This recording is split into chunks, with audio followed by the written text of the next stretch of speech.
Welcome home, where we provide motivation, inspiration, and motivator after motivator after motivator. Here on America's Next, I have Jason A. Swanston here with me today. How you doing, Jason? How are you? Thank you. Thank you so much for having me. For sure, for sure. You got a nice piece of artwork there behind you. Is that Biggie Smalls? Yes, sir, it is. Yes. Greatest rapper of all time, in my opinion. Okay, yeah, you said that right. Your opinion, because I was ready to get into that one with you. I love hip hop. I've been in I hip do hop too. for a long You, time. yeah, you know what I've noticed? Uh-huh. You can be sitting at a table or in a park or something talking about rap for hours. As Yeah. soon as you mention DMX, the whole conversation's got to get restarted. Right, right. He's also a great MC. I work for DMX. He's also a great MC. Yeah. Yeah, definitely. Yeah. I mean, there's a lot of great MCs. I just personally like the way Biggie delivered his music and put together his arrangement of songs and his storytelling methods. When you're in the hip hop industry, working in it for so many years, like I have, I take it from a different perspective. When I listen to an artist, so that's why whenever I do interviews, I love to have Biggie behind me because Biggie's music has brought me through a lot of ups and downs and pivoting moments in my entrepreneurial career. Absolutely. Can you talk about the influence of hip hop on your upbringing from the time you were young? Oh, sure. Man. Well, people don't realize that hip hop started, in the early 70s out of the Bronx, and there's a major disco influence in hip hop in the beginning. If you look at the dress and you look at, how break beats were basically conjured up from the disco era. So by my mother having me in that whole disco arena and then me understanding what hip hop was, it really influenced me from going into the academics in college as well as just as an adolescent, breakdancing at the skate rink up in the Bronx. So Yeah. it influenced me a great deal because uh, throughout the various different times of me growing up, obviously hip hop has always cultivated and changed various different ways of the way we interacted with each other in the hood. I'm from Harlem, as well as going into an academic environment like a college, like NYU or Columbia University, and seeing how other kids from other worlds interacted with me by listening to various different hip hop artists. So it's really influenced me in a positive way because a lot of the artists were basically telling a lot of the stories, especially the experiences that I went through. I related, even though some of the art that came out of hip hop was very drastic. I didn't go through all of the experiences, but a lot of the experiences I was able to relate to because of the color of my skin. So hip hop definitely played a big role in my cultivation. Did you make music at any time in your life? Gotta ask that one. Because so who didn't? so yes, Who I did didn't? try. Yeah. I did try a hand in rapping and emceeing. Yes, I produced a independent album with my my rap partner. His name was Blue Chip, and we started a group called the Dow Jones Group, and we were rapping about stocks and bonds and corporate cons because we were on Wall Street, and we had a marketing firm. And with that being said, we said, you know what, we want to tell our story because there's no difference between investing in the stock market and flipping, an investment on the New York Stock Exchange or the Nikkei, which is the Japanese exchange, from the drug dealers we saw growing up flipping onions or kilos of cocaine and crack. So yes, so that was the nature of our delivery with regards to our album. Is called Corporate Thugs. That was the name of our album. Okay. Yeah, What was your rap name? Jay Nasdaq. Jay Nasdaq. Oh, that's fire.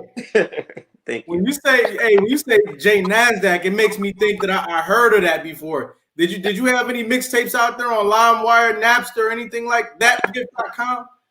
So it was very my music stint was very short lived. We dressed in suit and ties. We got some publicity in this magazine called Smart Money Magazine, which was a financial magazine that was a subsidiary of Wall Street Journal.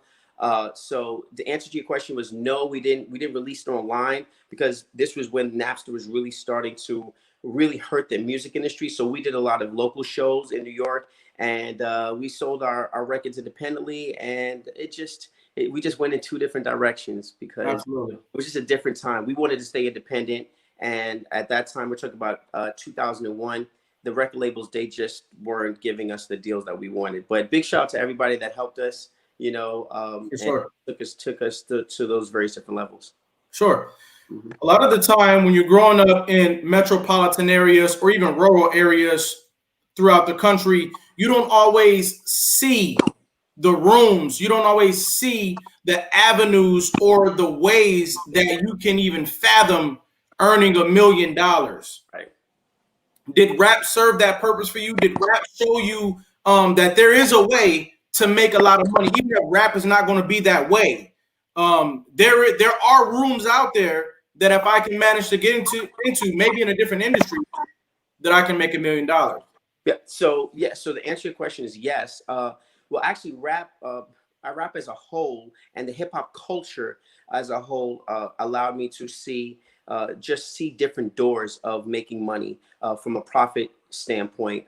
I had a marketing when I was literally putting together our album. I had a marketing firm at the time, so I already had a staff of 1,200 employees. Doing what was called at that time grassroots marketing. And what I did was I was able to transition my staff onto the internet or onto the online marketplace for a lot of record labels in terms of promoting albums for various different artists. So in reference to hip hop and rap itself, I was able to amass a certain amount of money for myself and for my squad in a very short period of time, due to the fact that there were so many artists. We're talking about the golden era of hip hop, the late 90s. So rap definitely allowed me to see the future in terms of making more money than I can ever imagine. However, it depends on the area of hip hop that you're working in. And in that, back in those days, if you caught an artist out of your home area and you were able to manage him or her, and you were able to navigate those rooms, you could have gotten a deal, whether it's a label deal if you had 5 artists signed to your company, like Missy Elliott did with Goldmine, and she got her deal with Elektra. Or if you remained independent and you sold out of the trunk of your car, like a lot of West Coast rappers and a lot of Southern rappers did, like Master P and Cash Money Records, Baby and those guys who I worked for, they basically, went and got what is called a press and distribution deal. So those were the various different aspects of hip hop in which people that I just mentioned were able to amass millions and millions of dollars over a short period of time, because they were able to control their rights. They were able to control their music, their publishing. That's where the money was. So it's just depended on the rooms that you were in. And it sounds like you began to see the ushering in of a digital era in music. Yeah. Did you foresee a time where we would lose the DJ as a result of the digital era? Of course. Did you see that coming? Yeah. In fact, oh man. So my mentor, Garnett Reed, who was one of the pivotal people that allowed Cash Money, excuse my language, allowed, but he was one of the main reasons why Cash Money got their distribution deal, along with Wendy Day, who was a big veteran in the game.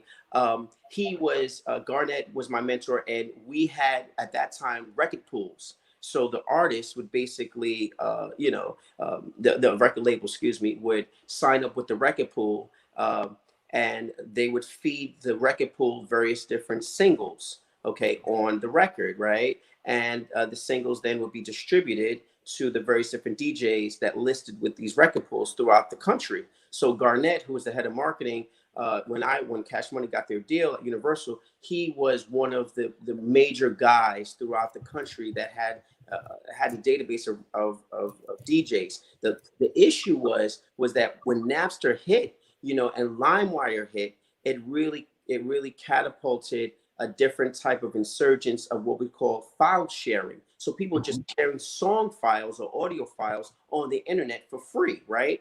And so the DJ, obviously people were still spinning records, but the technology changed and the hardware started to change, as where the DJs were buying these digital turntables, right? They weren't buying actual turntables that you needed vinyl for the clubs. So yes, to answer your question, I did see the change happen. I spoke about it. I spoke about it to a lot of executives, and people just they literally just wanted to stay the course. even though they were scared, but they still wanted to stay the course. So I'm very excited that there were some DJs that transitioned effortlessly and seamlessly, but a lot of DJs, they fell by the wayside, and a lot of people in marketing in the record labels fell by the wayside because they didn't transition with the times. So yeah, I saw the future. You know what? Much respect to all the DJs out there, the folks who are still managing to bring you an interesting collective of music when you call on their services. Those are very extremely special people. So, but I wanted to make the connection between you already having a digital mindset or virtual mindset, even from your rap name. And then when you saw the changes happening, you ended up getting 10 toes into the digital era in a different type of way, which we're going to talk about. But I just wanted to point out the almost prophetic vision that you seem to have had from an early age. Now, you talk to me a little bit about your parents and your background. So my parents are exceptional individuals. My mother has transitioned this year, but when she was alive, as well as my dad and just my family unit, it took a village to basically raise me. They basically instilled history, African history, for the most part in my upbringing. Between the ages of 10 to 13, it was always instilled in me that I had to be better than the next. Because of the color of my skin, it was instilled in me that I had to learn everything about everything, because you never want to be in a room where, you know, someone asks you a question and you just basically don't know, and then get laughed out the room because of the color of your skin. Keep in mind, my family grew up in the civil rights era, the civil rights movement. Family members being part of the Panther, the Panther movement, and so the ideology in my home was from a Garveyite type of standpoint. So everything was Afrocentric driven. Everything was, understanding technology that originated from Africa, that originated from places like Ethiopia, as well as Egypt, University of Timbuktu. Great scientists like Imhotep. Those stories and those individuals from the Africana history and the diaspora of Africa was taught to me. So when I entered college at 13, right, and I entered the first time science and technology entry program at NYU. Whoa. You said you entered college at 13? That's right. So yeah. Mm-hmm. Hold up. Ladies and gentlemen, we are talking to Jason A. Swanston. This man is a heavyweight. He's been a hard worker from his early teenage years. He was in school before he even became a teenager. He's been a student of life for several decades. I want you to tap a friend on the shoulder, tap someone who you love on the shoulder, send out them a text message and let them know that we're talking to a gentleman who has much wisdom and a valuable perspective today. Let's also get some hearts and the likes in the building, because he's already telling us some things that are going to be useful after this hour. So you were in college at the age of 13. Yes, I was only raising in the milk, if you understand where I'm coming from. Yeah. So it was a different type of pressure. And, my family unit basically instilled that I just were to enter environments that were technically uncomfortable for the average kid from the hood. And why? Because once again, the only way out of poverty is through education. And that's what that was instilled in me. And, I just basically had a different type of mindset due to the fact that my mother was in the digital space. She was a data processor, and she also was an engineer, coding to be exact. Sat me on her lap at the age of 6, right? Her boss taught Bill Gates, and then my dad was an entrepreneur. He always has been. So I had the best of both worlds in terms of understanding the technical aspect of where I wanted to go. And then where my father being in my life, being a strong male figure, to basically instill on how to be a man and how to, have two rules, that you abide by in this world. And that's, say what you mean and mean what you say, right? And stand by your word. So even as an adolescent going into those strenuous environments, I call them strenuous because when you go from, violence and crime, living in Harlem, to something tranquil, as a college environment, it's very strenuous. But the good thing is when you have a family infrastructure, a family unit, grandmother type, aunt type, father, mother, so forth and so on. It was a nice balance, and I was able to excel, and then obviously transfer from NYU and go into programs at Columbia University, in which I took college courses throughout the summer during the riots of 92. But the point is that it helped me. Having a family infrastructure helped me to navigate those various different rooms where I was the only raisin in the milk, and I was next to kids that were of a different ethnic origin that came from a different tax bracket.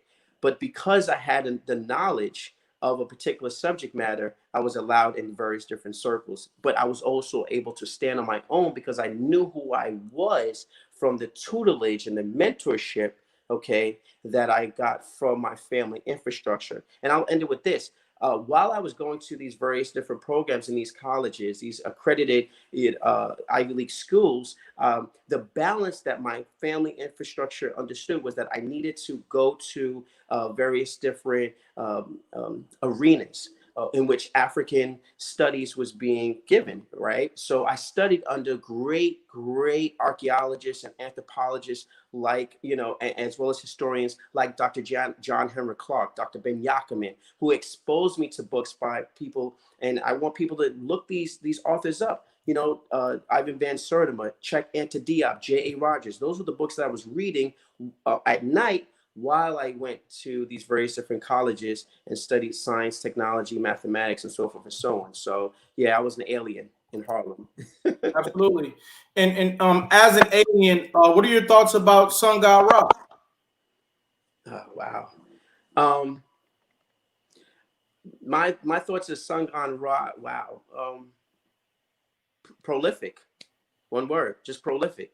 I think that we, as a group of people, we need to really be discerning in terms of and really want to learn our history, and not have this divisive mindset that if a person is African, that they're not our brother, they're not our sister. We have to be very, very in tune with learning about all aspects of the African diaspora, not just where we came, in 18, in year 1619 on the White Line, first slave stock in West Virginia. So we need to know everything in terms of the contributions we've given this great planet as a people. Absolutely.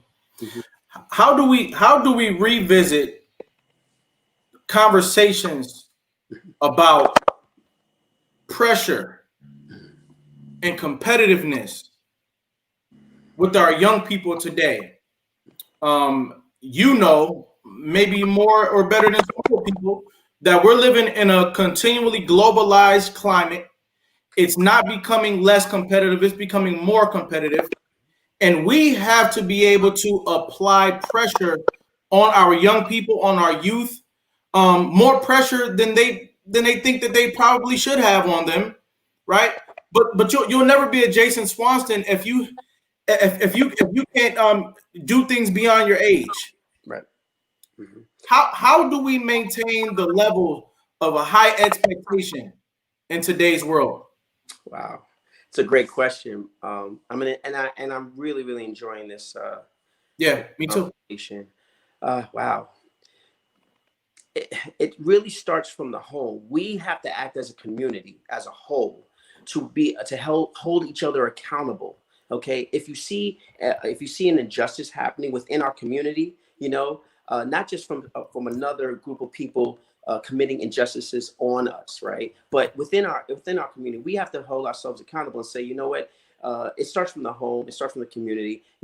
What you're doing is wrong. Like when I was growing up, if I did something wrong, the community said, you ain't right. From the drug dealer to the pimp, it doesn't matter. If they knew I was on the straight and narrow, and I was running around with the bad boys, or just even talking to them on the corner, the elders said, you know what, get upstairs and hit those books. You're in college So I think that the conversation has to be, we have to hold each other accountable and not be afraid of our youth, because I think that with the problem with media and the problem with news that isn't run by us perpetuates, from a psychological standpoint, visuals. that state that our youth are violent, our youth don't listen to us, because that's what makes money, right? What sells on television is violence and sex and drugs and alcohol, right? All these negative things. However, and we, because humans, from a psychological standpoint, we get indoctrinated because we constantly see a message and then we start to believe that message. So if we believe in the message that our youth are scary,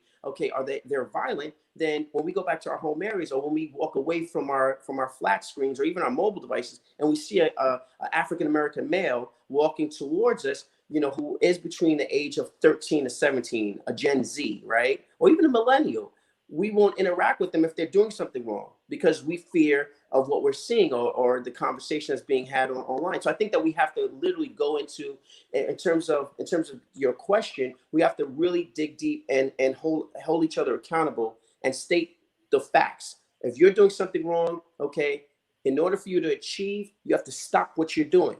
Okay, and really let's love each other, let's love ourselves, and say, you know what, at the end of the day, you have to stop what you're doing. Like I tell LL Cool J, you know, I'm holding all the celebrities accountable at the end of the day, because us as a group of people, as Afrikaners in America, we have to literally go after our representatives in various different vertical markets that have various different disciplines, from a musician to even a politician, and hold them accountable, because they represent our community, no matter how we slice it, and say, listen, at the end of the day, you know, you can lead the pack, but we're holding you accountable. So from a micro level, we have to come back down and say, you know what, if you're a local politician, or if you're a mother of 6 and you see a young girl and you know she's not doing right, pull it aside, say, you know what, you're not doing right. Even though you know you may catch a little backlash, it doesn't matter. We have to stop being afraid. And then what will happen then is the conversation will be, you know what, we'll get deep and we'll dig into the psychological profile of our people and say, you know what, if you're having issues, because a lot of us have PTSD, a lot of us have mental issues. If you have these issues, okay, then let's get you to an area where we can help you, okay, or we can work through those particular issues so that you can compete in a vertical market like technology, in a vertical market like the medical field, in a vertical market like telecom, so forth and so on. So I think that's the solution, if you ask me. Absolutely.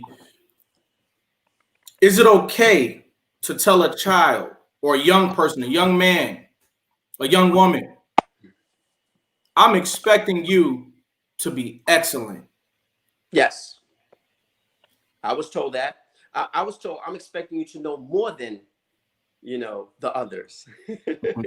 You know, Absolutely.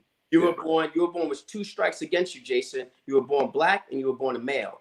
And if you understand the history of our people, okay, when I say our people, I'm talking about the African on planet Earth. If you understand the history of our people, from how we've invaded other parts of the world, as well as how we've been subjugated to indentured servitude, it's always been related to sex, okay, and how our people, because of the color of our skin and our physical composition by way of our DNA, can change the way people look, right? So that is the number one fear. So when I was raised to, from a standpoint of knowing that my melanin, okay, can change an entire race. I do have the dominant gene. So that is the underlying fear of anyone who has a recessive gene from a scientific standpoint. So when you understand that growing up, and you hear your parents say you have to, or your grandmother saying you have to be the best, it's because they come from that understanding that we come from a long line of people that can't be erased. Absolutely. Absolutely. Is our understanding of melanin Mhm. the key to re-achieving excellence in our communities? Of course, yes. And understand that our melanin and our DNA, the composition on our DNA, is so important to understand why we are made the way we are, regardless if we mate with other, and I say mate, and I use it from a scientific standpoint, from a scientific perspective, excuse me.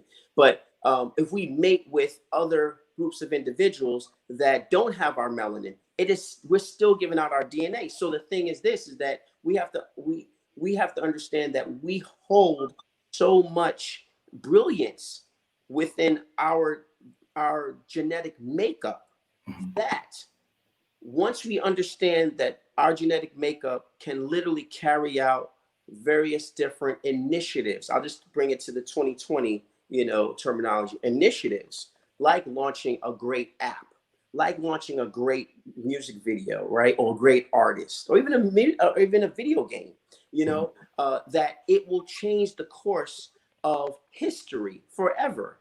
Yeah. Think about it. Think about all of the major people in technology that have Fortune 500 tech or blue chip stocks on the stock market, the Amazons, the Facebooks, so forth and so on.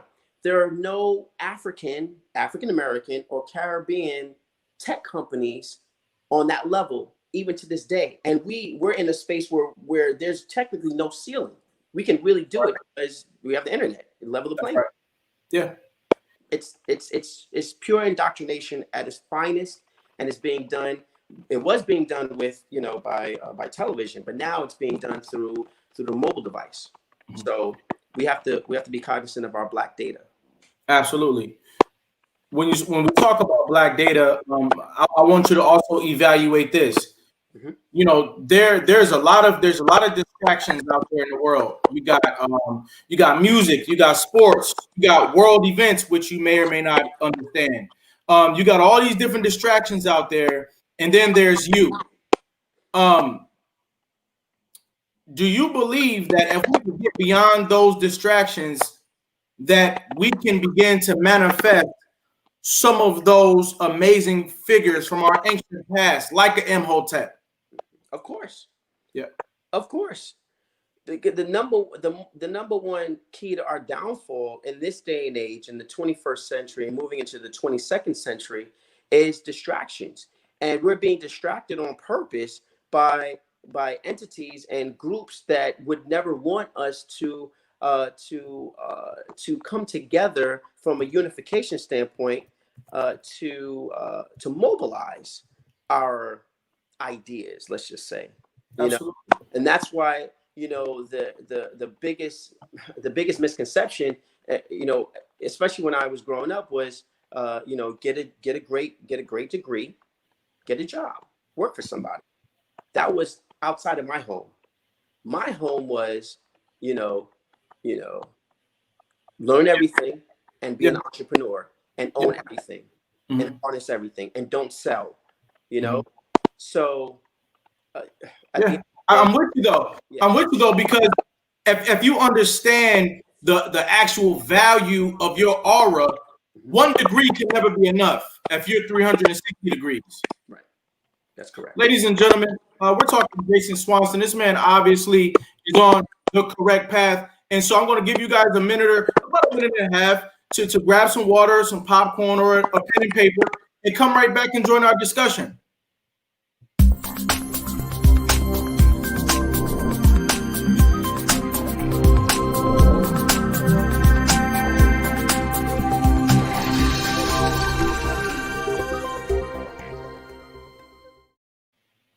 America's Next Motivator, Monday, Wednesday, and Friday at 5 p.m. Eastern, Tuesday and Thursday at 10 a.m. Eastern.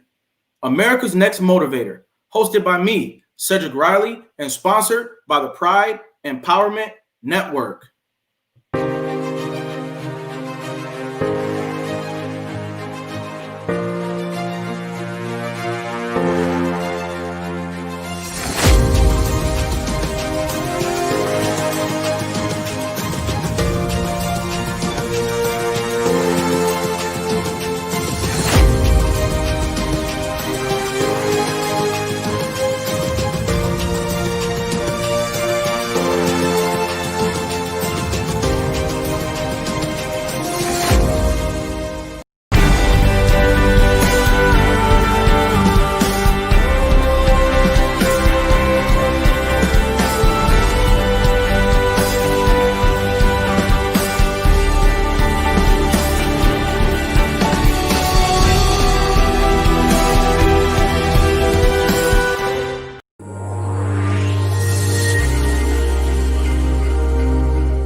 And we're back. How you feeling out there, Jason? I'm great. Thank you for having me.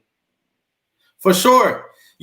Before we went to the break, you were really giving out some extremely valuable comments, and I hope people go back and listen to this episode again because we're moving fast. I really like this guy here, and I want to bring it back to this. I was doing an internship one time, and a gentleman, he came to the front of the room, and he said, "You guys need to quiet down and listen to this." He said, "There is an ancient African proverb that says that a people can be going through something." I mean, I'm paraphrasing it because I want to. A people can be going through something, and unless they create a way to change that situation, they deserve to be going through that. That's an ancient proverb. Now, given that there are people who've thought that, do you think that we have what it takes to make life a better thing for people that look like us across the country and the world? Of course. Yeah. Of course. That history proves that. History proves that we have literally mobilized and unified. It's just that when you have certain entities that do nothing but systematically zone in and focus on the depopulation of a community, that focus on redlining a community to a particular part of a region of the world where there's lack of resources. When you have a community, entities that zone in on specifically incarcerating a group of individuals because of fear of us mobilizing intellectually, then of course it's going to be a little harder for us to come together. And then on top of that, the distractions, go out, become an athlete, go out. I don't watch sports, just because it never did anything for me. I have my own theories about sports and us being in the sports industry. I know that it made a lot of us millionaires, but once again, those various different vertical markets that are deemed entertainment for the planet is not the end all be all where I feel we should focus on in terms of becoming a group of individuals. I hear you. I hear you. To compete in the marketplace. Why don't we have our own football league, our own basketball league? And people may think that this is a conversation of segregation, and it's technically not. It's just a conversation of allowing our community to to be part of reaping some of the profits. How come Facebook and MySpace and the various different tech companies that aggregate our data and monetize what we press like on, what we comment on, Google, what we search, how come they don't allocate funds for our community, knowing good and well that they are making money? They're selling our data to advertisers to target us, okay, that use these various different platforms. Where are the programs? Where are the medical initiatives to help us with our PTSD, knowing good and well we all have a cell phone in the hood around the country for Black and brown people, and we know what? They feed us advertisements that keep us distracted for their profit margins to increase on a basis. Yeah. So let me ask you this. I love where you're going with this, because like you said, this is not about segregation or integration. This is about us dealing with ourselves. Right. This is about having somebody on the platform who can talk to his own people. Right. Without a doubt. Because that's exactly what you're doing today, and I appreciate that. Are we, obviously not you and I, are we scared of our own greatness? Are we scared to become that manifestation of excellence individually? And then are we scared of one another? If I'm going down a block and it's not a group of thugs who are miscreant and the lost cause, but they are phenomenal. They're excellent. They are lawyers and inventors. Am I intimidated by them as well? So we can't. I can't. Well, let me rephrase this. I'll answer that. Full transparency. The reason why we would be scared is because, excuse me, of our indoctrination. We've been indoctrinated to be scared of one by people that look like us. Wow. Because Okay. in war, right? If you read our history, if you read any history from any ethnic group, from the Europeans, the Africans, the Asians, in war, the major crux. Well, let's just go to the European. The European was masterful at creating very different war engines by creating what is called a divide and conquer initiative. So when you have certain groups of individuals that control a particular vertical market, and I go back to television because I'm in that space, right? And music, it behooves a group of individuals to keep us divided. Why? Because if we're divided, we'll never come together. So we would eventually and systematically, because of the indoctrination, be scared of one another. Why? Because we're constantly looking at visualization that spews hate, okay, that spews degradation of our women, through various different. And the reason why I can speak to this because I was part of the issue, right? I'm a marketer. I marketed 80 platinum hip hop and R&B artists in the last 2 decades. So I was part of that engine, right?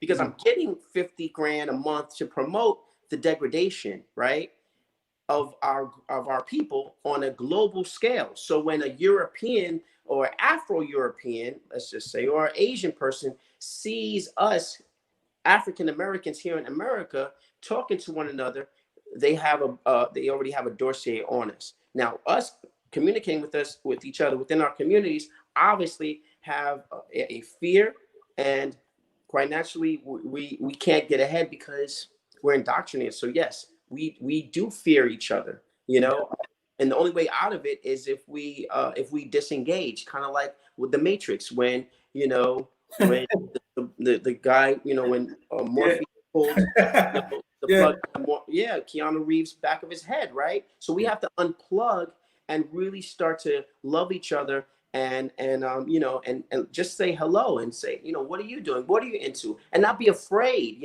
Us Black men, we're afraid to ask questions because we're prideful. What are you prideful about? You don't have anything. That's right. You don't even own your own space, if that makes sense to you. Yeah. And that's not our fault. I don't blame African Americans at all for the positions that we're in here in America to date. Why? Because if you look at history, it clearly states why we're in these particular positions. It's just that we're just not in shackles anymore physically. We're in shackles mentally. We're in shackles from a digital perspective. So now we're not enslaved on a plantation. We're enslaved from a standpoint where a specific push notification is being pushed to our mobile devices on how to think, what to think, because those algorithms are designed and developed by people that don't look like you and I. And that is the issue I have. That's egregious. That is a declaration of war. Yeah. Wow. On our people. No. I'm with you. That is a declaration of war. And it brings me here. If I knew, it's a lot. If I knew that this whole, like, let's say I'm gonna give you a scenario, right? And let's mentally work through this scenario. Okay. If I knew that you could be a very powerful inventor one day, right? Because when we look at the past, we look at history, we invented so many things that they literally changed the world that we live in because we had the type of focus and we had the type of hunger coming out of slavery that resulted in one invention after another. Just look around. We invented so many things coming out of that oppression. Dr. Right? Jared Morgan with the traffic light. Yeah, I got it. Yeah. But I know that you could be a great inventor. So what I'm going to do now that I got you all mixed up through gentrification, redlining, quote unquote racism, whatever it may be, I'm going to put all type of artificial inventions around you. sports, music. These are all going to become synthetic distractions, right? Because I know that if you could refocus and unplug, that there is an invention inside of you that can change the whole wide world. Right. But you seem to be doing just that. You created a network called OVNIO, correct? Yes, OVNIO. I found a 1 minute clip or so of you doing your thing, talking about that, and then I want you to break it down for us. What exactly has come out of you? Because I think there's a war on people that look like you, women included, because they know that on the flip side is a huge invention, Right. and it's trying to burst. It's trying to burst through. The invention is trying to get through, right? But we are capable of a media invention so powerful that they being anybody, Right. black, white, don't matter. Right. They would have to understand the ramifications of the pyramids in order to get ahead of the technology that's trying to manifest out of us today. Right. Yeah. Yeah. You're right. Let's check this clip out.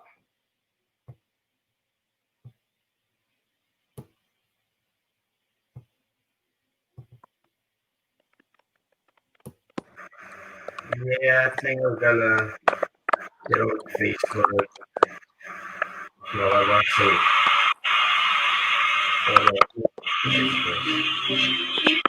Alright, we go. Well, look, let's get on Facebook while I watch music videos. So good, but I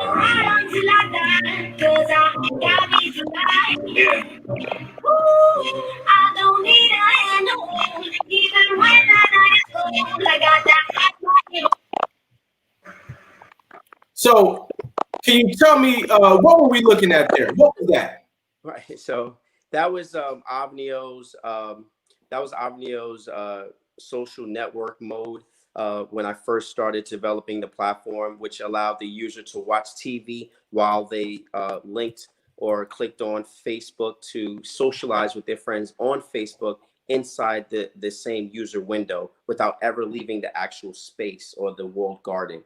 So the concept for you to watch TV, socialize at the same time, purchase Nicki Minaj at the time. I use Nicki Minaj as an example. Purchase Nicki Minaj Pink Friday album, and I had a banner at the top, and you can peruse to other social networks from around the world. So it's a social TV network interactive experience. And do you have any subscribers yet? Yes. So we launched softly back in 2015. Of course, we did some pivoting movements, and what we did was we took it down because we wanted to really build the back end due to the fact that you had the insurgence of cryptocurrency. So we wanted to build a robust architecture. So the answer to your question is yes, we do have subscribers.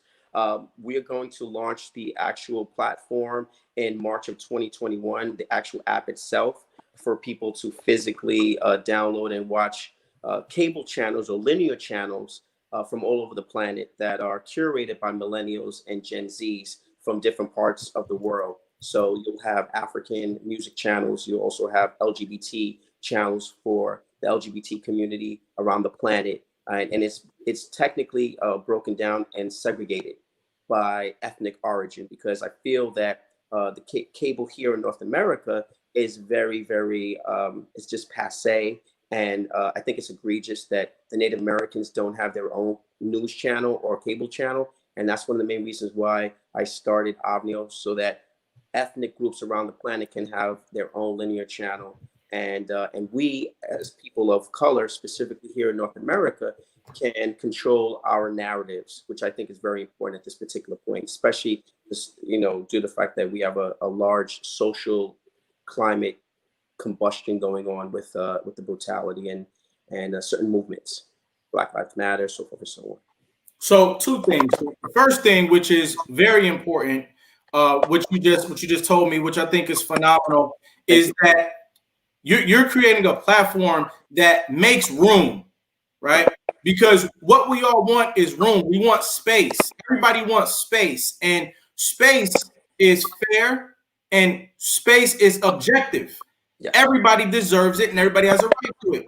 You believe that the Native American should have space of dozens of channels. You believe that the LGBTQ community should have space of dozens of channels, that the black man and woman or together or individually should have space of dozens of channels, and the white man and the white woman should have space of dozens of channels all on one platform. Your willingness to get out on the front of our ethnic desires is futuristic, to say the least. Thank you. So that's the first thing. Thank you. I appreciate that. Yes, sir. Yes, sir. We can't be marginalized. I think Nope. that's egregious, and that's why I love MySpace so much, because when you subscribe to MySpace, it differentiated your likenesses. So on our platform, we have filter systems built in where you can click on the word Africa and all the African channels will appear. Wow.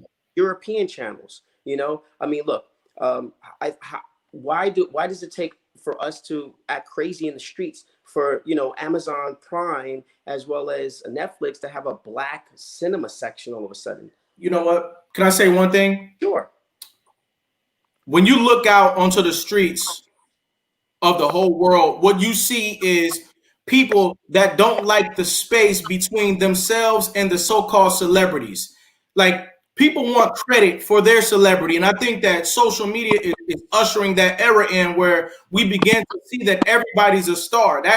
That's the fact of the matter. That is what you would consider universal law, if you will, is that we're all stars. And to the extent that we name it that way and we treat it that way, then you'll see less people upset in the streets. Because I'll tell you something, I could be outside in the middle of stealing a car. If you run up on me and say, hey, Cedric, you a star. Here goes $1 million for being it. All I need you to do is go over here and be the best you could be. Man, I'm telling you, man, I wouldn't steal that car. Right. I wouldn't commit abuse to nobody. I wouldn't treat nobody wrong. I wouldn't be as concerned with racism. Right. Listen, just give me credit for the fact that I'm a star as well. It can't be, a few billion people in the world, only 20 of them is a star and a celebrity. That's not fair. But what you're doing is you're opening up the media space so that everybody can evolve into their best self. Now, the other thing that I want to touch on was this. It's Friday. Happy Friday to everybody. Thanks to all of our viewers and watchers and listeners that tuned in to be a part of this phenomenal discussion. Thank you very much. But tonight, I'm going to be trying to watch a movie, right? And when I go to try to watch a movie, I'm also going to be studying all my socials, my media networks. And so my wife might look over at me and say, Cedric, we're watching a movie. Why are you on Facebook? We're watching a movie. Why are you on Instagram? And your platform, OVNIO, will allow me to watch a movie and be on a social platform at the same time? That is correct. Your platform is a necessity. I need that. And you're allowed to physically order the garment that the person's wearing in the scene of a movie. So you can click our signature buy now button in the remote control, and then the store will appear in front of the screen. Your wife could watch a fashion show, BET Rip the Runway, and click the buy now button. And the way I built the architecture, it physically sends your wife to that particular store, or the store appears technically in front of the actual stream, and she can order the garment in real time without ever leaving the walled garden. Mm-hmm. So when I say we, I'm talking about the ancestors, the mentors, the wise people have known that one of the greatest inventions of all time will manifest through one of us. And from what I can see, you happen to be one of those people who is manifesting one of the greatest inventions of all time. And so right here now today, we're looking at the future. Now, your network is called OVNIO. yes, How do you pronounce it properly? OVNIO, like the singer OVNIO. OVNIO. How can people find that network, and how can they subscribe and become a supporter? Sure. You can follow our hashtag on Instagram or Facebook. Just type in any social media, whether it's Facebook, Instagram, or YouTube. Type in OVNIO, and all of our social media will appear. And just either subscribe to our channel, or follow us on Instagram or Facebook, and just stay updated. We're launching the app next year. We're going to do a beta test by the end of November, which will have a couple of channels that will be universal, very ambiguous, from animals to to sports, and you can physically kind of like test the architecture, test the platform. Due to the fact that we're launching next year, we're going to implement a cryptocurrency initiative where we're going after that marketplace to build our own cryptocurrency for people, the generic public around the planet, because we sell product directly to our subscribers from our vendors, just like Amazon. The only difference is we sell it through our commercials and our streams. And so we're going to be able to provide our own cryptocurrency for our subscribers to purchase product and content with. So yeah, so we're going in so many different vertical markets because, like you said, this is the future, and I think that we need to step into all disciplines and all vertical markets, and harness our data, and it takes some of our profits. What we want to do with OVNIO, and I'll end it with this: we want to take our profits, okay, and physically allocate the profits that we make and redirect it into undeserved markets around the country, like Baltimore, like Detroit, like Harlem, like Florida, where people of color, Black and brown people that aren't represented in the digital space, in the tech space, we want to basically create various different hubs, or what Silicon Valley will call Y Combinators, in those areas to teach our people, the various different nuances of this particular world. And mental health as well is a big thing for me, at least, dealing with mental illness in my family. So we would take our money and the data that we harness and the data that we utilize to make money off of, and redirect it into our communities. The last thing I really want to get across is that anyone who's watching, if you're of color, you should own a stock in every single platform that you use. You should own stock in Facebook. You should own stock in Google. You should own stock in Snapchat, WhatsApp, any tech company that is publicly traded on the New York Stock Exchange. You should own stock. Why? Because then you can get the information on where they're going. You should own stock, because then if you own stock, just like voting for a politician in government, you can literally submit your initiatives, okay, to these particular corporations and say, hey, I think that you should create a program for our people in our communities, due to the fact that, you sell our data, right? You monetize all of African Americans and Hispanic data on Facebook and all these other platforms. Then, especially Apple, we need you to reallocate some of those profits back to our communities. So I encourage people of color to buy stock in every tech company, and you can do it now, and you don't have to have $1,000. You can buy fractional shares. Absolutely. Download the Stash app. Stash app is the best app for people of color, because you can buy a fraction of an Amazon stock that's $3,000. It's trading at $3,000 on the stock exchange. You can buy $5 to $10, $20. A share, a fractional share, and still make profit. So I just wanted to encourage people to do that, because we need to start capitalizing off of what they're capitalizing off of, which is our information, our excellence. Yeah. Well, we got terabytes of information. We got terabytes of data. And so it's not too late for us to achieve leverage and to be kind to the whole entire world, which is what we've always been capable of doing, is to create an amazing ambiance that can really make the world a better place. I think we got two different types of people in this world. You got people that work in the market, and you got people that create markets. You, Jason Swanston, is somebody who creates markets.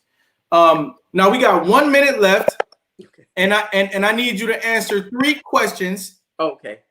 In 45 seconds. Great. First question: what is survival to you? What is survival to me? What is survival to me? Being aggressive, What is success to you? learning more, What is greatness to you? knowing where I came from. Jason Swanston, I want to let you know that I've listened to your story today. I've heard your journey, your perspective, your ups and downs, and I appreciate them.